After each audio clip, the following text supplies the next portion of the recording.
आपके साथ मजाक कर रही हूँ, बस ये मैंने आपके आगे कसम उठाई है, आगे आपकी मर्जी। चलो आप तो मुझे बताओ कि मैं फिर अकेला हूँ अपने आप अकेले आए, आप कल अकेले आए, अगर आपको यकीन नहीं है तो क्या कहते हैं, इधर कराची में आपके दोस्त वगैरह जिसको मर्जी आप साथ लेके आए, मुझे कोई इतराज नहीं है, आपने पूरे मजमे को साथ लेके आए। ये प्रोग्राम कल आप आएंगे तो या कल आप आएंगे ना तो रात इधर ही रुक जाइएगा। हम उस प्रोग्राम को या तो कल शाम में GTV में रिकॉर्ड कर लेंगे, परसों आपको भिजवा दूंगी। अगर कल आप रेस्ट करना चाहें तो परसों में रिकॉर्ड कर लूंगी।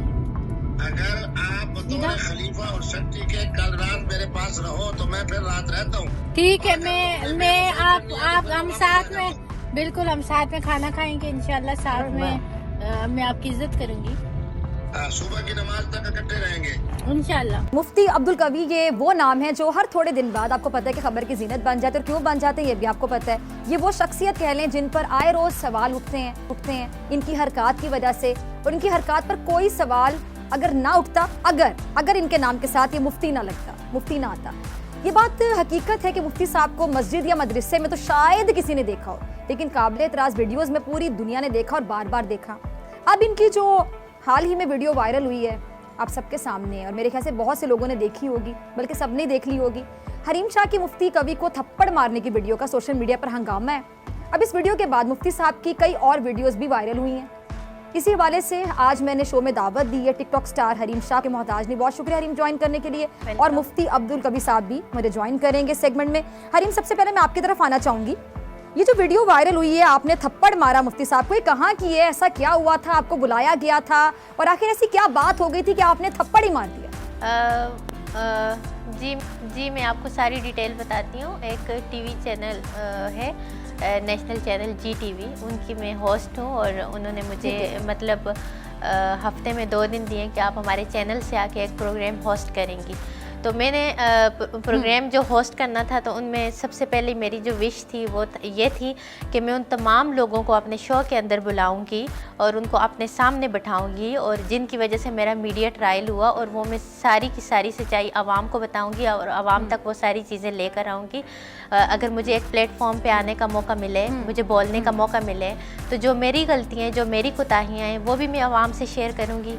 लेकिन जो मेरे साथ हुआ है वो सब, और जो मुझ पे झूठे इल्ज़ामात लगाए गए हैं वो सब मैं बेनकाब करूँगी। तो सबसे पहले मैंने मुफ्ती अब्दुल कवी साहब को वो सारे प्रूफ, सारे सबूत में सारा कुछ अपने साथ लेके आई हूँ। आप उनको अगर देखना चाहें तो यहाँ पे सुनना चाहें तो वो मैं आपको सब सुनवा भी दूंगी और सब दिखा भी दूंगी।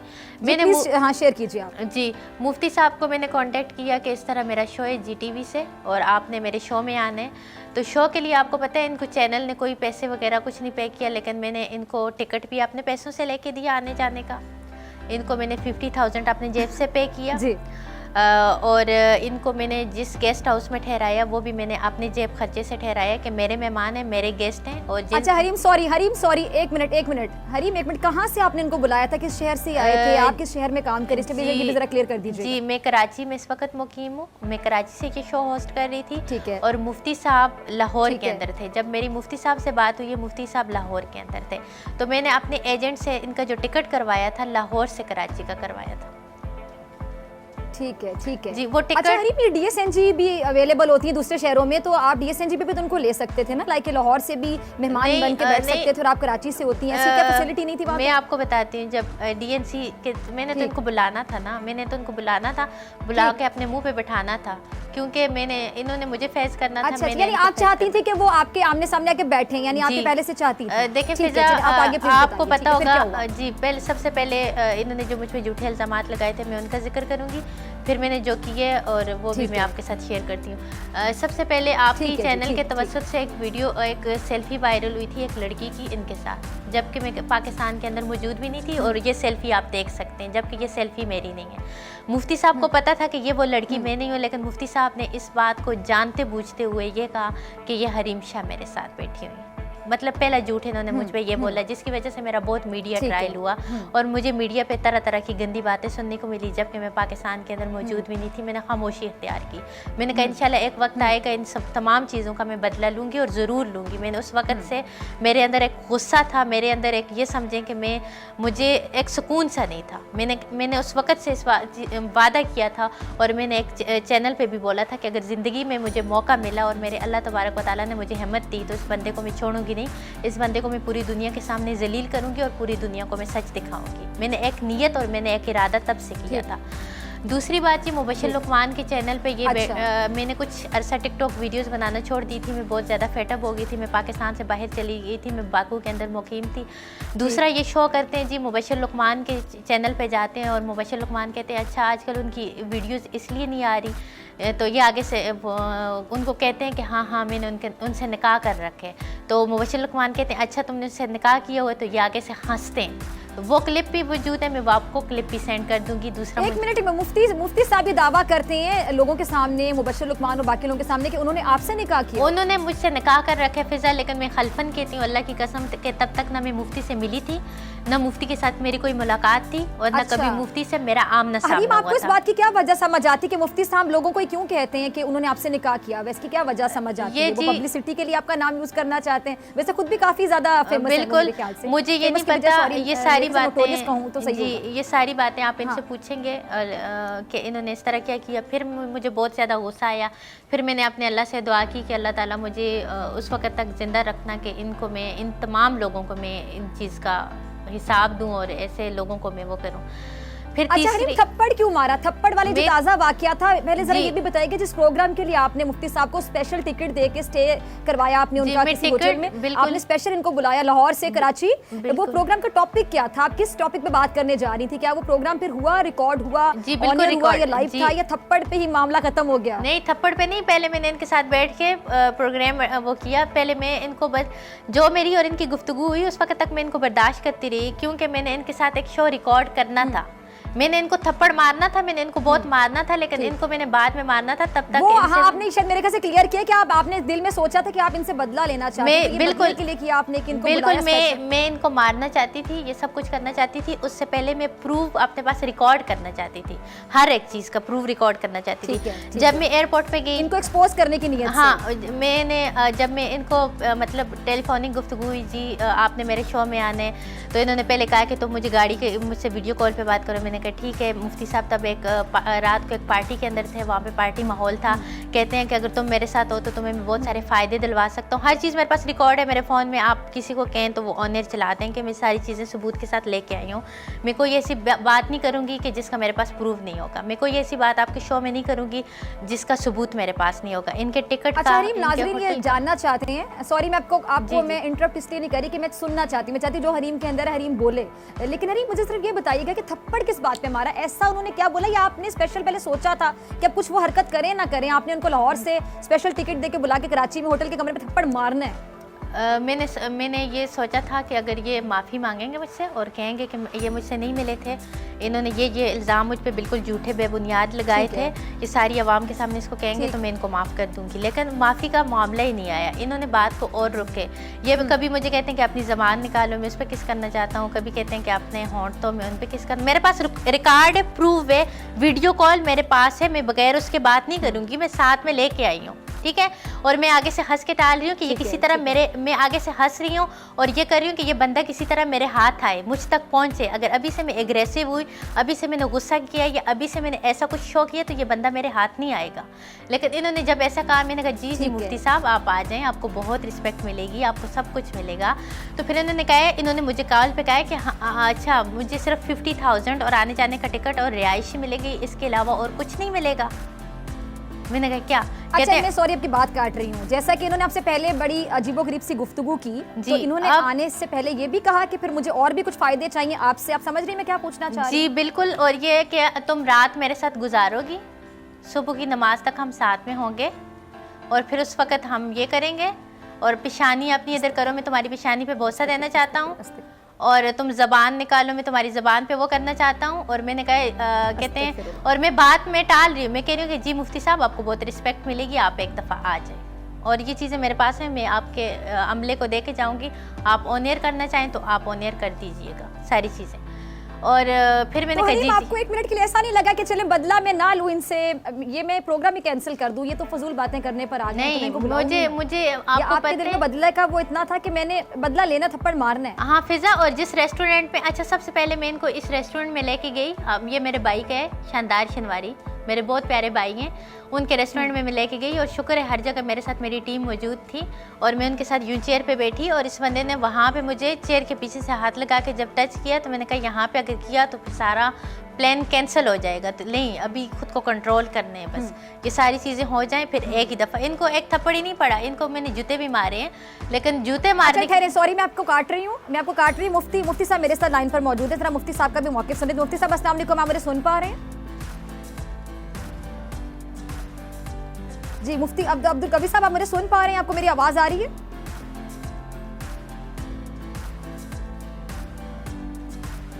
क्या मुफ्ती साहब हमारे साथ हैं? टीम मुफ्ती साहब मुझे सुन पा रहे हैं या सुनकर भी नहीं सुन पा रहे? आ रही है। जी बिल्कुल आ रही मुफ्ती साहब।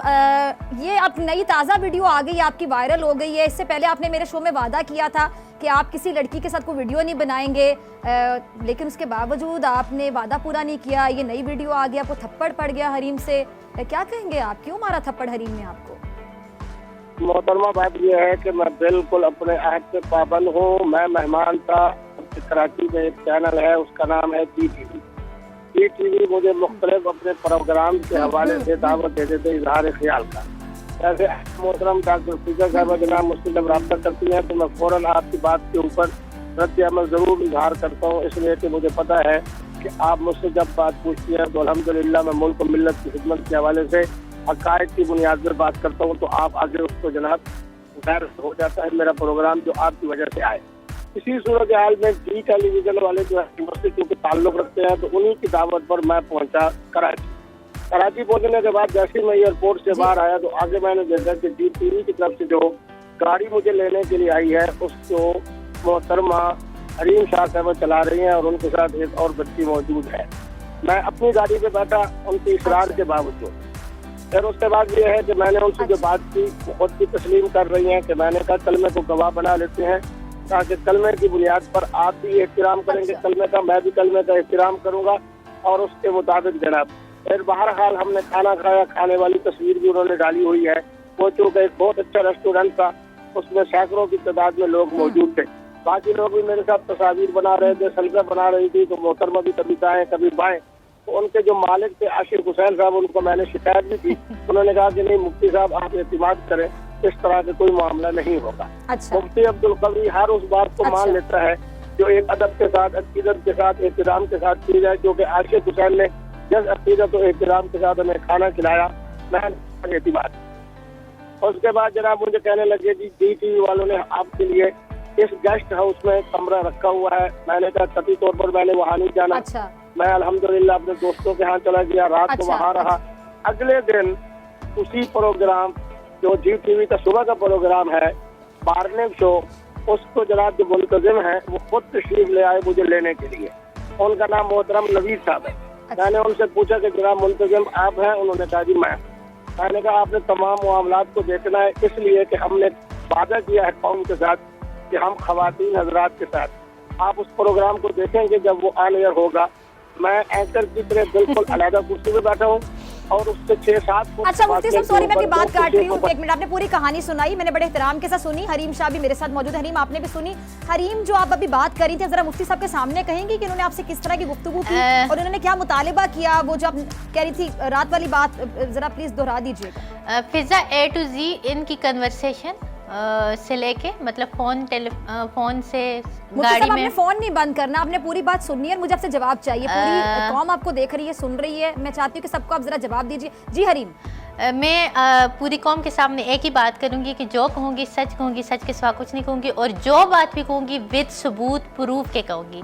कोई भी ऐसी बात नहीं कहूंगी कि जिसके मैं टीवी चैनल को या फिजा आपको। अच्छा जरा मुफ्ती साहब से बात कीजिएगा हरीम, उनसे जरा उनके सामने बात कीजिएगा। बिल्कुल वो एक कोई और कहानी सुना रहे हैं, बिल्कुल झूठ बोल रहे हैं। इनको जो है तो फ़ोन पे मैंने कांटेक्ट किया, इनको बुलाया, मैं इनको गाड़ी के अंदर मैंने बैठाया और वो ये मेरे साथ सीट पे बैठे थे। वो वीडियो भी अगर आपके थी तो अभी मैं आपको दिखा देती हूँ। मैंने हर चीज़ की वीडियो बनाई है और हम हर चीज़ को रिकॉर्ड कर रहे थे। हमारी अच्छा जरा हरीम वो अल्फाज दोहराइएगा मुफ्ती साहब के सामने जो इन्होंने आपको कहते एग्जैक्ट, अगर आपको अल्फाज याद है। मुफ्ती साहब ने मुफ्ती साहब ने आपका जवाब लेती हूँ। पहले मुफ्ती साहब ने मुझे कहा कि अपनी गाड़ी दिखाओ, क्योंकि इनकी हर चीज़ हम पहले भी रिकॉर्ड करते थे तो इनको डर लगा कि फिर मेरे साथ मेरी कोई कोलीग कंपेनियन तो नहीं है जो इनकी बात रिकॉर्ड कर सके। अच्छा डर है कि मुफ्ती साहब बार बार आपसे मिलने आ जाते हैं। मुफ्ती साहब अगर इतना डरते तो अवॉइड करते हैं ना, आपसे मिलने ना आते। तो इन्होंने मेरी बात सुनी। अच्छा मैंने कहा कोई भी नहीं है। फिर इन्होंने जबकि मैंने इनको गाड़ी दिखाई, गाड़ी में फ्रंट सीट पे मेरे साथ मेरी कज़न बैठी हुई थी, मैंने उनको सीट से नीचे किया तो मैंने कहा कोई भी नहीं, ये देखें। मैंने लाइट ऑन किया, गाड़ी दिखाई। फिर मुफ्ती साहब ने कहा कि अपनी पेशानी इधर करो। मैंने कहा जी। फिर इन्होंने किस किया पेशानी पे, मेरे पास रिकॉर्ड है, रिकॉर्डिंग मौजूद है। फिर कहते हैं कलमा पढ़ो। मैंने कहा मैं मुसलमान हूँ, ला इलाहा इल्लल्लाह मुहम्मद रसूलुल्लाह, क्यों नहीं कलमा पढ़ेंगे, इसमें कौन सी मज़ाइके वाली बात है। और ला इलाहा इल्लल्लाह मुहम्मद रसूलुल्लाह मैंने कलमा पढ़ा। फिर कलमे के बाद इन्होंने मुझे कहा कि अपनी ज़बान निकालो। मैंने कहा हैं। तो फिर इन्होंने गलत किस्म की हरकत की जो कि मेरे पास रिकॉर्ड है। आप मैं चाहती हूँ कि आप टीवी पे ऑन एयर करें, मैं सारे सबूत लेके आई हूँ। फिर मैंने आगे से कहा कि आ जाएं, बस मुफ्ती साहब आप आ जाएं, टाइम पे पहुंचते हैं प्रोग्राम में। बस आगे से इनको मैं चेंज करती रही कि कुछ और ना करें। फिर कहते हैं, फिर इन्होंने मुझे कहा कि अच्छा क्या, मैंने कहा मुफ्ती साहब, मैंने बहुत क्लियर अल्फाज मैंने कहा मुफ्ती साहब आपको अपने प्रोग्राम के लिए बुला रही हूँ, आने जाने का टिकट भी दूंगी, रिहाइश भी दूंगी और 50,000 पे करूँगी, ये 3 चीज़ें दूंगी। तो मुफ्ती साहब ने आगे से मुझे कहा कि सिर्फ 50,000 दोगी, इसके अलावा और कुछ नहीं दोगी। मुझे मतलब तो उनका समझ आ गया था कि ये एक वुमनाइजर है, लेकिन फिर भी मैंने इस बात को वो किया। मैंने कहा, मैंने आगे से मतलब वो करने के लिए मैंने कहा हाँ मुफ्ती साहब आ जाएँ, आपको बहुत इज्जत मिलेगी, बस आप आ तो जाए ना। तो फिर मुफ्ती साहब ने कहा कि अच्छा इसके अलावा फिर एक शर्त पे आऊँगा कि तुम मेरे साथ रुकोगी। मैंने कहा इंशाअल्लाह। मैंने आगे से यही बात रिकॉर्ड है और यही रिकॉर्डिंग में एग्जैक्ट यही है। मैंने कहा आ जाए इंशाअल्लाह। ठीक है मुफ्ती साहब। अच्छा हरीम, मैं आपकी तरफ दोबारा आती हूँ। जी मुफ्ती साहब, आप हरीम की अपने पूरी बात सुनी, क्या ये सब कुछ हुआ था जो हरीम बता रही हैं? मोहतरमा से मेरे से 2 बातें पूछ ले। मैं अल्हम्दुलिल्लाह अल्लाह को हाजिर नाज़िर जान के कह रहा हूँ कि जब इनकी गाड़ी यही है तो क्या मेरे साथ 5-6 हज़रात मौजूद थे। वो भी कलमा पढ़ के बात कर रही हैं, आप भी अल्लाह को हाजिर नाज़िर मैं प्रूफ के साथ नहीं, मैं हर चीज का सबूत दूंगी। तो झूठ बोल रहे फिजा हैं। मैं हर चीज का सबूत मुझे लेके किस बात पर हो रहा है कि आप अल्लाह का नाम लेके मैं बात अल्लाह कर का रहे हैं? नाम जी। नहीं, मैं कसम भी नहीं, वो मैं सबूत दिखाऊंगी। मुफ्ती साहब, अच्छा हरीम पहले मुफ्ती साहब का मैं मौक़िफ़ ले लूं, फिर मैं आपकी तरफ आ रही हूँ हरीम दोबारा। जी मुफ्ती साहब, तो उस वक्त मैं इनकी गाड़ी में बैठा हूँ, इनसे यही पूछ रहे हैं कि इनकी गाड़ी में बैठा हूँ जब मैं एयरपोर्ट से कराची। मुफ्ती साहब आप इनकी गाड़ी में बैठे क्यों?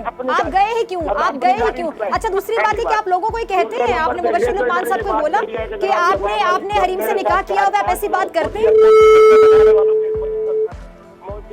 मुफ्ती साहब की आवाज़, मुफ्ती साहब आप क्या लोगों से ये भी कहते हैं कि आपने हरीम से निकाह